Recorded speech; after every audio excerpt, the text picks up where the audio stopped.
Putting a dystopian future on the big screen was nothing new in the early 2000s, especially when set in the realm of science fiction. But making it work also within the action genre is a monumental ask. Really, how often did an all-out action flick want to make its viewers think? Especially when the plot revolves around thinking being illegal. But Kurt Wimmer gave it a go with Equilibrium, which wondered what the world might look like under a totalitarian rule if there was a lot of gunplay involved. Brushed aside by the studio, critics, and moviegoers, Equilibrium has gone on to become a minor cult favorite, something Wimmer could have never seen coming. Just don't go comparing it to The Matrix in front of him. So, take off your thinking cap and load up your pistols as we find out what the f happened to this movie.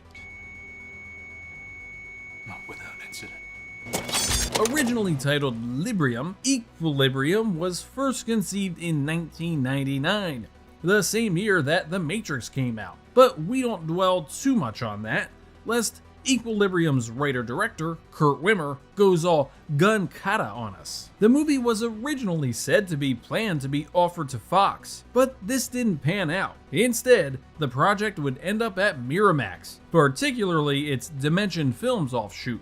Miramax? I thought they only made classy pictures like The Piano or The Crying Game.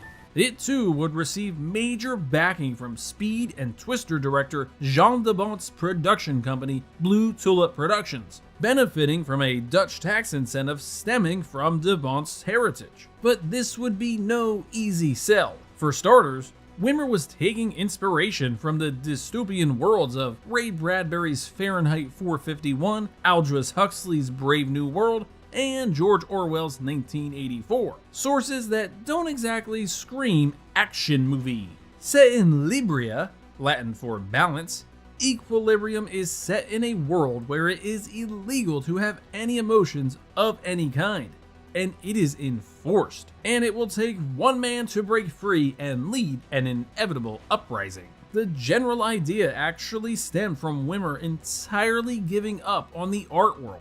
Having studied art history at the University of South Florida, he had started to find it all so phony and pretentious, and so sought to remove himself entirely. But he would soon find it ridiculous to rid himself of such feelings and emotions, although found further inspiration in the state of America, the idea of free thought being diminished, perfectly reflecting the country at the time. As Wimmer put it, at its core, Equilibrium is about a man learning to feel something for the first time. The entire futuristic world is really a convention we created to tell a powerful human story. Obviously, the film takes a certain amount of inspiration from Huxley, Orwell, and Bradbury, who also used the paradigm of a future society, but this film has its own story. The story of a man rediscovering what makes him human. Wimmer wouldn't just find inspiration in literature, he also went to Hong Kong cinema, finding influence in the samurai lifestyle's strict code and conduct.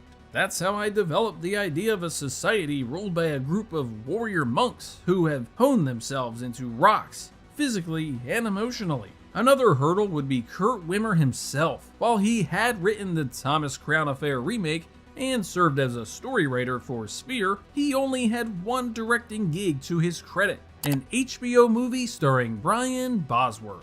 Wimmer too would give it his best shot at not dating the story or setting, something we've seen far too many sci-fi movies fall victim to. That's why he decided not to include futuristic tools, weapons, or machinery, so it could conceivably take place at any point in the future. But for clarification's sake, this alternate reality is set in 2072 after World War III, so we'll see how well he did in another 5 decades. As for why the title changed from Librium to Equilibrium, a pharmaceutical company actually already had the name. Leading the cause would be John Preston, played by Christian Bale, who actually landed the job because of American Psycho. Hey, Paul!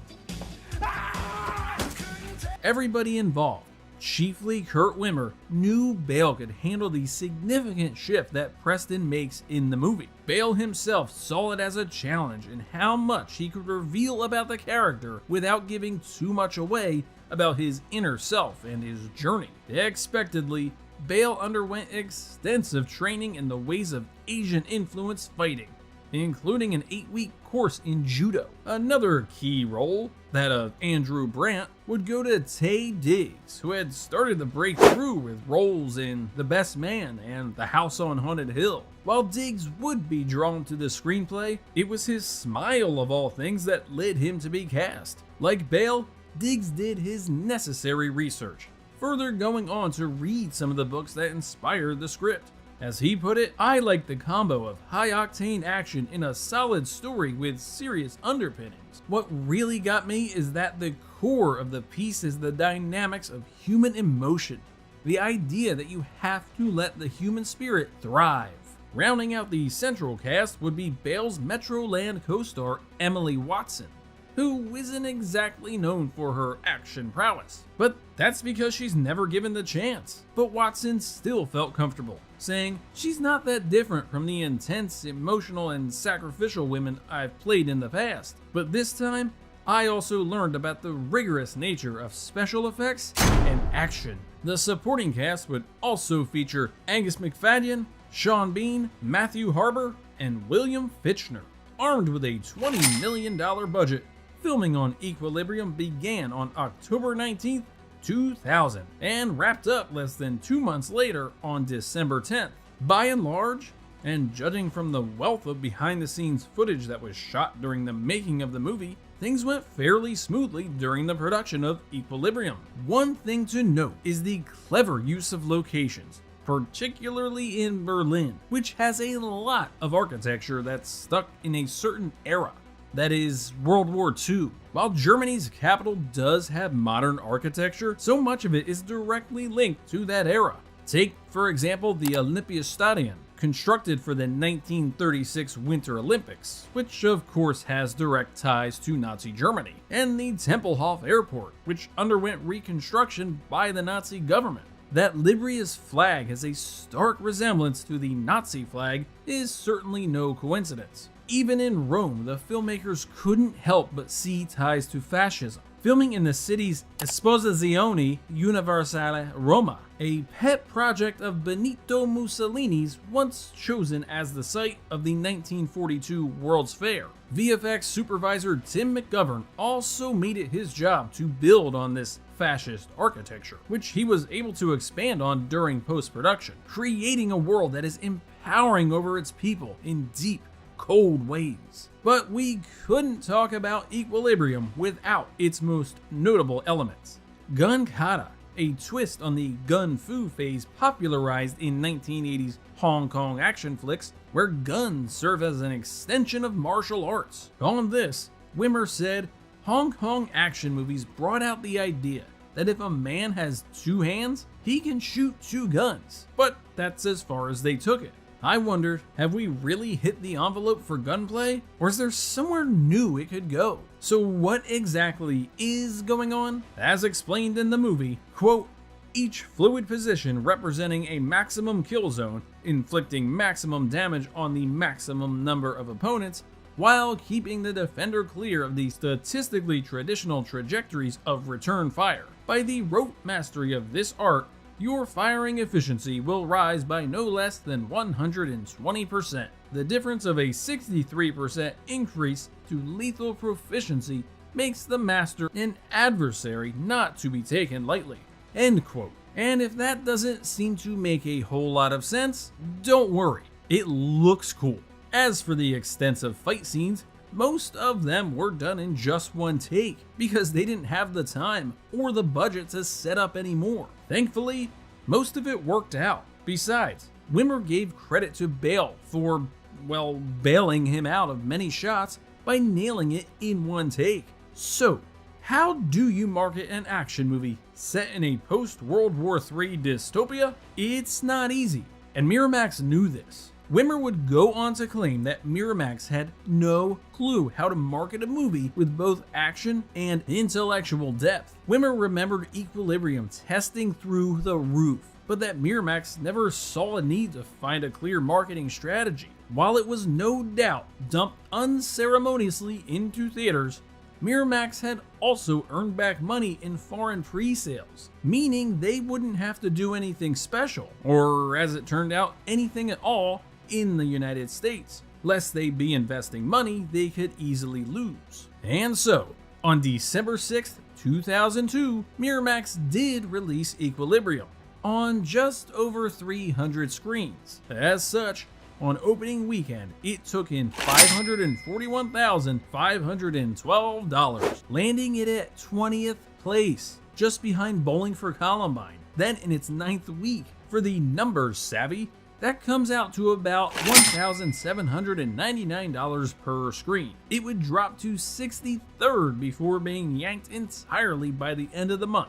Its total pull, $1.2 million domestic and $4.2 million international. As for the reviews, it currently sits at a 40% critic score on Rotten Tomatoes, with many lazily trying to draw comparisons to 1999's The Matrix, something that Wimmer totally rejects, saying those that say it lack the knowledge of action cinema to be able to form a reasonable argument. As an aside, you can try to link it to The Matrix all you want, but if anything, it feels more like a precursor to Christian Bale to star in Christopher Nolan's Dark Knight trilogy.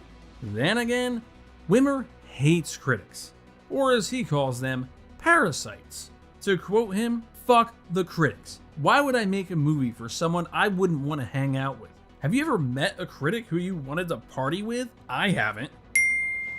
When further asked what the solution to mankind's problems would be, he added, "Killing all the motherfucking critics." While the critic score is 40%, the audience score is double at 81, in due part to the minor cult fandom Equilibrium has developed over the years. As Wimmer remembered, the paying customers seem to get it. Really, it's just too bad so few actually paid to see it at the time.